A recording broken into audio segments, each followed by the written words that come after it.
Hello friends, आज के lecture में हम लोग शुरू करने जा रहे हैं स्पेशल थ्योरी ऑफ रिलेटिविटी। इसका फर्स्ट पार्ट है। पिछले 4 लेक्चर में मैंने आप लोगों को थ्योरी ऑफ रिलेटिविटी के बारे में बताया था। आज हम इंट्रोडक्शन कर रहे हैं कि स्पेशल थ्योरी ऑफ रिलेटिविटी क्या है, क्यों आई, और साथ में इस लेक्चर में हम लोग माइकलसन मोरले एक्सपेरिमेंट को भी करेंगे। ठीक है, तो ध्यान से चीज़ों को सुनना है। बोर्ड पे मैं कम लिखूंगी, बोलूंगी ज़्यादा, क्योंकि आप अब इतने बड़े हो चुके हैं, सुन के समझ सकें। और अगर नहीं समझ पा रहे हैं तो अपने आप को इतना बड़ा कर लो कि आप चीज़ों को सुन के समझ पाओ, ठीक है, रिलेट कर पाओ। ठीक है, देखिए फ्रेंड्स, पहले हमने बताया कि थ्योरी ऑफ रिलेटिविटी आई थी। उससे पहले क्या हुआ था, न्यूटन के लॉज आए थे। न्यूटन के 3 लॉज ऑफ मोशन आए, ठीक है। उसके बाद न्यूटन ने ग्रेविटेशन के लॉ दिए।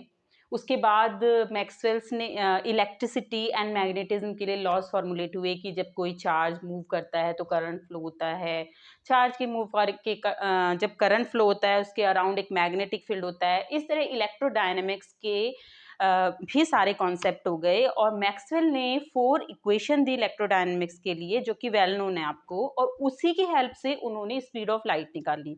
और ये भी पता चल गया था कि लाइट जो है, लाइट वेव है, और उसका ट्रांसफर्स नेचर है। ये सब चीज़ें इलेक्ट्रिक जो लाइट है वो डिफ्रैक्शन शो कर रही है, इंटरफेरेंस शो कर रही है, यंग का डिफ्रैक्शन मेथड और हाइगन्स का मेथड, इन सब से ये भी प्रूव हो चुका था कि जो जो लाइट की प्रॉपर्टी है वो वेव प्रॉपर्टी है।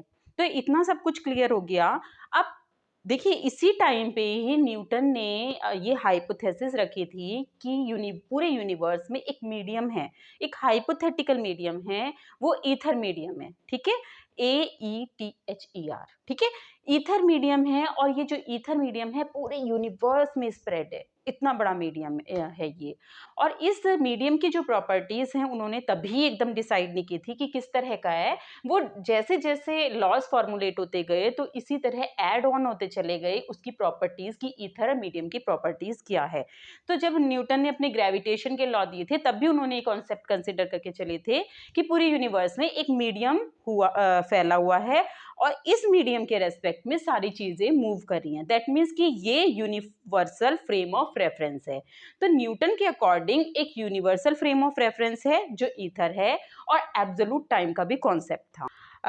यानी कि न्यूटन के लॉ के according universal frame of reference है, स्पेस एब्सोल्यूट है और टाइम भी एब्सोल्यूट है। लेकिन अगर आप अर्थ पे रह के कोई भी एक्सपेरिमेंट करते हैं तो आप जब मोशन में होते हैं या रुके हुए होते हैं तो आपको रिलेटिविटी फील होती है। ठीक है, चीजें मूविंग फ्रेम में अलग दिखाई देती हैं। अगर कोई रेस्ट में खड़ा हुआ है उसको मूविंग करते हुए जो ऑब्जेक्ट है उसके फ्रेम में डिफरेंट दिखाई देती है। ठीक है, लेकिन अगर मूविंग फ्रेम की बात करें उसको वो चीजें अलग दिखाई देती हैं। दैट मीन्स कहीं ना कहीं रिलेटिविटी है।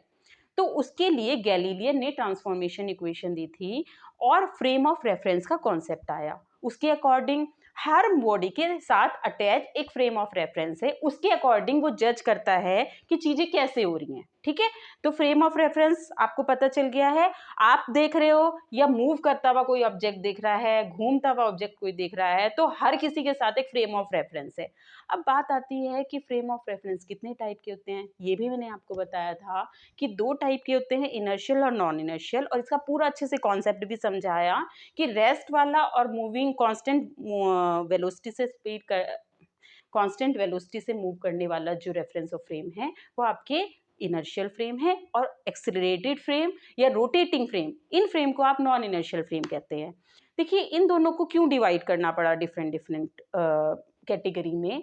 देखिए, क्या होता है कि न्यूटन के जो लॉज हैं, गैलीलियन ने जब ट्रांसफॉर्मेशन इक्वेशन दी, एक फ्रेम से दूसरे फ्रेम में जा रहे थे, तो उन्होंने देखा कि एक्सेलरेटेड फ्रेम और रोटेटिंग फ्रेम उन्हें न्यूटन के लॉ फॉलो नहीं कर पा रहे हैं, इनवेरिएंट नहीं रह पा रहे हैं, क्योंकि उन फ्रेम में कुछ सूडो फोर्स या फिक्टिशियस फोर्स या एपरेंट फोर्स लगने शुरू हो जाते हैं। तो वो मैंने आपको डिस्कस कर दिया था 3rd लेक्चर में कि सूडो फोर्स कौन से होते हैं, कोरिलियस फोर्स और सेंट्रीफ्यूगल फोर्स, और एक्सलेरेटेड फ्रेम के लिए जो भी फोर्स है। ठीक है, तो उनको अगर हम कंसिडर करते हैं, तो नॉन इनर्शियल फ्रेम में भी न्यूटन के लॉज को आप अप्लाई कर सकते हो। लेकिन इनर्शियल फ्रेम में तो न्यूटन के लॉ एप्लीकेबल होते हैं, ठीक है। लेकिन एक फ्रेम से दूसरे फ्रेम में जाने के लिए आपको पोजीशन के कोऑर्डिनेट ट्रांसफॉर्म करने होंगे। गैलीलियन के अकॉर्डिंग टाइम एब्सोल्यूट है, चाहे आपका रेस्ट वाला फ्रेम है, इनर्शियल फ्रेम की बात हो रही है। यहाँ पे अब हम नॉन इनर्शियल फ्रेम को नहीं ले रहे हैं, क्योंकि वहां पे आपको फिर सूडो फोर्स को कंसिडर करना पड़ेगा। स्पेशल थ्योरी ऑफ रिलेटिविटी में भी हम सिर्फ इनर्शियल फ्रेम की ही बात करेंगे, यानी कि वो फ्रेम जो रेस्ट में है या वो फ्रेम जो कांस्टेंट वेलोसिटी से मूव कर रहे हैं। ठीक है, तो आपको ध्यान रखना है, हम इन्हीं फ्रेम्स को लेके काम करेंगे। तो हम ये कह रहे थे कि गैलीलियन के अकॉर्डिंग जो टाइम है वो एब्सोल्यूट है, यानी एक फ्रेम में जो टाइम हो रहा है वो ही दूसरे फ्रेम में टाइम होगा। दैट मीन्स कि जब इन दोनों के ओरिजिन कोइंसाइड करे हुए होंगे तब दोनों की घड़ी का जो टाइम है वो सेम होगा। ठीक है, t इज इक्वल टू 0 से शुरू किया, दोनों का t इज इक्वल टू 0 है। उसके बाद वो सेपरेट हो गए, एक v वेलोसिटी से उधर चला गया और एक रुका हुआ है। तो अगर कोई इवेंट वो दोनों ही देख रहे हैं तो गैलीलियन के अकॉर्डिंग वो दोनों इवेंट सेम टाइम पे दिखाई देंगे। अगर दोनों एक दूसरे से दूर जा रहे हैं तो एक तो रुका हुआ है, दूसरा स्पीड से जा रहा है।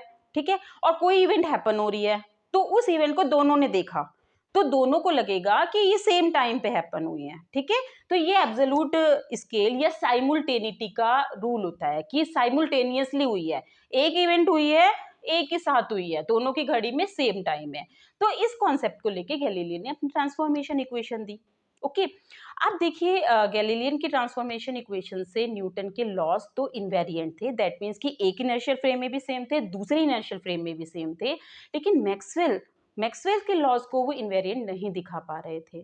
अब यहाँ पे सबसे बड़ा क्वेश्चन ये अराइज हो जाता है कि क्या मैक्सवेल की इक्वेशन में कोई चेंज करना पड़ेगा, या गैलीलियन ट्रांसफॉर्मेशन में कोई चेंज करना पड़ेगा, या फिर न्यूटन के लॉज में ही कोई गड़बड़ है उसमें कोई चेंज करना पड़ेगा। ठीक है ना, तो यहाँ पे जब ये प्रॉब्लम क्रिएट हो गई तो इस प्रॉब्लम को तो हम एक तरफ रख देते हैं अभी।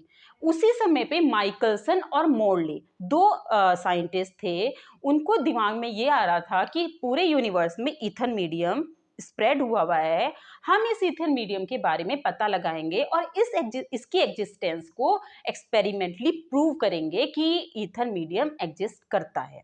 ठीक है, सबसे पहले ईथर मीडियम की प्रॉपर्टीज को डिस्कस कर लेते हैं। जब स्पीड ऑफ लाइट के बारे में डिटेक्शन हो गया था तब तक ये भी क्लियर हो गया था कि ये जो ईथर मीडियम है इसकी क्या क्या प्रॉपर्टी है।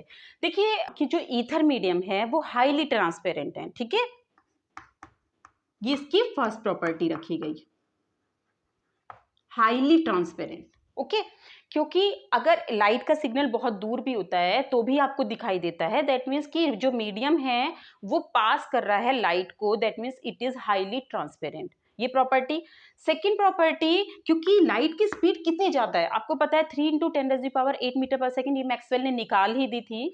दैट मीन्स कि जो मीडियम है उसकी डेंसिटी बहुत हाई है। देखिए अगर डेंसिटी कम होगी, जो लाइट है वो वेव नेचर है, ये तो प्रूव हो ही चुका था, इंटरफेरेंस और डिफ्रैक्शन को शो कर रही थी। दैट मीन्स कि लाइट जो है वो एक मीडियम में ट्रेवल करती है, और मीडियम जितना डेंस होता है उसकी स्पीड, जो वेव है उसकी स्पीड उतनी ही ज़्यादा होती है। ये चीज़ आपको पता ही है। जैसे मान लिया लिक्विड के अंदर आपने साउंड वेव को प्रोपेगेट किया और सॉलिड के अंदर प्रोपेगेट किया, तो आप देखते हैं सॉलिड की डेंसिटी लिक्विड से ज़्यादा होती है, तो इसलिए सॉलिड में ज़्यादा जल्दी से मूव करती है, ज़्यादा तेज़ी से मूव करती है साउंड। तो दैट मीन्स कि ये हाईली डेंस है, डेंसिटी इसकी हाई है मीडियम की। ये ईथर मीडियम की प्रॉपर्टी के बारे में बात हो रही है। थर्ड पॉइंट है कि जो ये लाइट है ये ट्रांसवर्स नेचर की है, क्योंकि पोलराइजेशन को शो कर रही थी, पोलराइजेशन को भी देखा गया लाइट में। ट्रांसवर्स नेचर केवल सॉलिड बॉडीज में ही आपको देखने को मिलता है, लिक्विड और गैसेस में ट्रांसवर्स बिहेव शो नहीं होता है वेव का। दैट मीन्स कि जो ये मीडियम है ये हाईली सॉलिड है, ऐसा सॉलिड है जो मतलब एकदम परफेक्ट सॉलिड की तरह। फिर फोर्थ पॉइंट कि ये जो मीडियम है ये हाईली इलास्टिक है। इलास्टिक इसीलिए है क्योंकि इतनी दूर से, सन देखिए कितनी दूर है, या कोई सन से लाइट यहाँ आ रही है, तो इतनी दूर से कोई भी वेव जब आती है तो मीडियम का इलास्टिक होना बहुत ज़रूरी है। अगर इलास्टिसिटी उसकी नहीं होगी तो वो वेव ज़्यादा दूर तक ट्रेवल नहीं कर सकती है। दैट मीन्स कि हाईली इलास्टिक भी है। तो ये देखिए सारी की सारी प्रॉपर्टीज कॉन्ट्राडिक्टरी प्रॉपर्टी है, और मैंने आपको ये बताया था जब न्यूटन ने ईथर का कॉन्सेप्ट रखा था कि यूनिवर्स में ईथर फैला हुआ है, तब ये सारी प्रॉपर्टीज नहीं बताई गई थी। तब उन्होंने ये कॉन्सेप्ट लेके चला था कि हाँ एक मीडियम होना चाहिए, ग्रेविटेशनल फोर्स को वो बता रहे थे, तो उस मीडियम को उन्होंने हाइपोथेटिकल मीडियम बोला था। लेकिन लाइट जैसे ही डिस्कवर हुई तब उनकी प्रॉपर्टीज के अकॉर्डिंग इस ईथर मीडियम की प्रॉपर्टीज को भी डिफाइन करते चले गए कि ये ट्रांसपेरेंट भी होना चाहिए। देखिए पूरे यूनिवर्स में जो फैला हुआ है और जिसकी डेंसिटी इतनी हाई है वो हाईली ट्रांसपेरेंट कैसे हो सकता है, और अगर हाईली ट्रांसपेरेंट फिर भी है, सॉलिड भी है, तो हाईली इलास्टिक कैसे हो सकता है। तो ये सारी प्रॉपर्टीज एकदम कॉन्ट्राडिक्टरी थी कि एक साथ ये सारी चीजें फॉलो होना पॉसिबल नहीं है। फिर भी ईथर के कॉन्सेप्ट को कंसीडर किया जा रहा था कि ईथर है, ठीक है, क्योंकि लाइट एक वेव है और वेव एक मीडियम में ही ट्रेवल कर सकती है। तो माइकलसन मोर्ले, देखिए वो चीज मैंने अलग उठा के रखा हुआ है अभी, जो उनके मैक्सवेल्स की इक्वेशन पे प्रॉब्लम आ गई थी गैलीलियन ट्रांसफॉर्मेशन से कि वेलोसिटी इनवेरिएंट नहीं है, उस चीज के साथ साथ इधर माइकलसन और मोर्ले दोनों ने ईथर के एग्जिस्टेंस के लिए एक एक्सपेरिमेंट किया और उन्होंने कहा कि ये सारी प्रॉपर्टीज हैं ईथर मीडियम की, अब हम बताएंगे कि ईथर मीडियम एग्जिस्ट करता है। तो उन्होंने एक एक्सपेरिमेंट परफॉर्म किया और उस एक्सपेरिमेंट से उन्होंने दिखाने की कोशिश की कि ईथर अगर है तो अब इसमें एक चीज और इंक्लूड करनी है कि है तो क्या वो रेस्ट में है या फिर वो साथ के साथ चीजों के साथ मूव करता है। ठीक है, देखिए अगर ये रेस्ट में है तो इसका मतलब है कि ईथर के रेस्पेक्ट में सारी चीजें मूव कर रही हैं।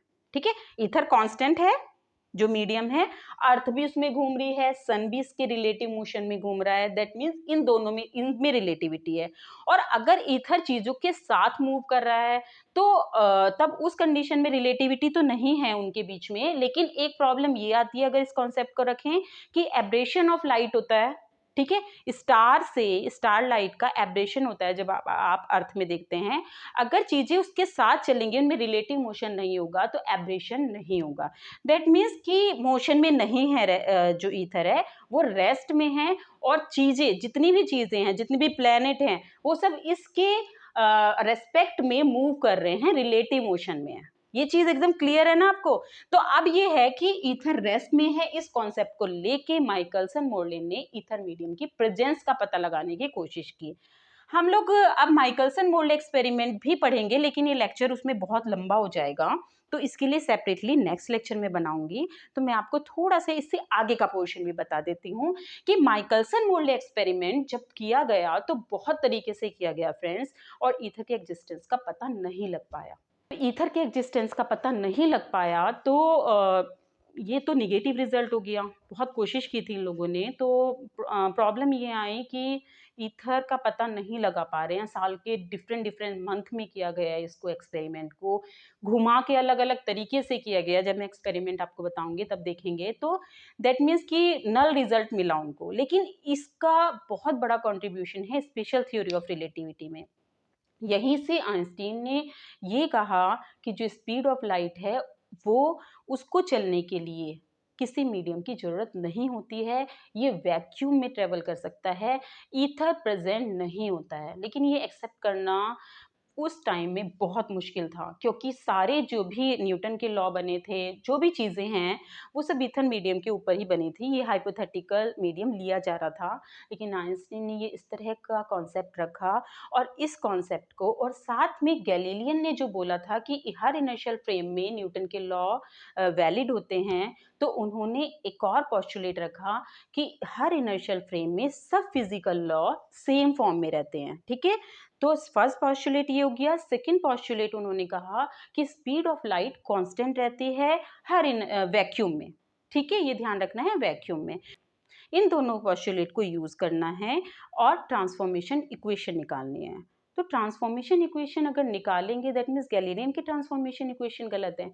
नहीं, गैलीलियन की ट्रांसफॉर्मेशन इक्वेशन को भी यूज करना है, लेकिन इस तरीके से यूज करना है कि अब हमें जो ट्रांसफॉर्मेशन इक्वेशन है वो लीनियर ट्रांसफॉर्मेशन इक्वेशन मिले। ठीक है, और उसमें इस तरह का कॉन्सेप्ट मिले कि जो स्पीड ऑफ लाइट है हर इनर्शियल फ्रेम में सेम आए, क्योंकि अलग अलग अगर फ्रेम ऑफ रेफरेंस आप ले रहे थे या इनर्शियल फ्रेम ले रहे थे, तो एक इनर्शियल फ्रेम आपने रेस्ट में लिया था, एक मूविंग लिया था, तो यहाँ पे अगर ये s है, ये s प्राइम है, इसके रिलेटिव ये v कांस्टेंट स्पीड से मूव कर रहा है, तो according to Galilean u prime is equal to u minus v, जहाँ पे v इसकी स्पीड है, ये आपका इस ऑब्जर्वर को यहाँ पे जो सिग्नल है, मान लो यहाँ पे एक लाइट सिग्नल है, ये भेजा जा रहा है c स्पीड से, तो ये जो ऑब्जर्वर है इस सिग्नल को किस स्पीड से मिलेगा, उसको c माइनस v स्पीड से। लेकिन अगर वही इस ऑब्जर्वर को देखा जाए तो उसको ये सिग्नल अगर यहाँ से भेजा जा रहा है सिग्नल, तो उसको ये सिग्नल किस स्पीड से मिलेगा, अगर यहाँ से भेजा जा रहा है तो इस वाले ऑब्जर्वर को ये वाला सिग्नल किस स्पीड से मिलेगा, u is equal to inverse वाला law, u is equal to u prime plus v से, that means u is equal to c plus v मिलता है। दैट मीन्स कि हर इनर्शियल फ्रेम में different different velocity of light मिल रही थी, तो ये कॉन्सेप्ट ही गलत हो जाने के कारण यहाँ पे चीजें मैक्सवेल के इक्वेशन को फॉलो नहीं कर रही थी। मैक्सवेल के अकॉर्डिंग c तो कांस्टेंट था, तो यहाँ पे ही प्रॉब्लम क्रिएट हो रही थी। मैंने आप कुछ चीज़ों को अलग उठा के रखा था, तो वहाँ पे आपका अगर c को आप कांस्टेंट लेके चल रहे हैं और गैलीलियन की ट्रांसफॉर्मेशन इक्वेशन में थोड़ा सा चेंज करते हैं, तब आपको चीज़ें सेम मिलेंगी और आप गैलीलियन न्यूटन के लॉज भी वैलिड हो जाएंगे, मैक्सवेल के लॉज भी वैलिड हो जाएंगे और गैलीलियन के लॉज भी वैलिड हो जाएंगे लो स्पीड के लिए। v is very very less than c। ठीक है, तो अब हम स्पेशल थ्योरी ऑफ रिलेटिविटी के लिए माइकलसन मोल्ड एक्सपेरिमेंट को पढ़ेंगे।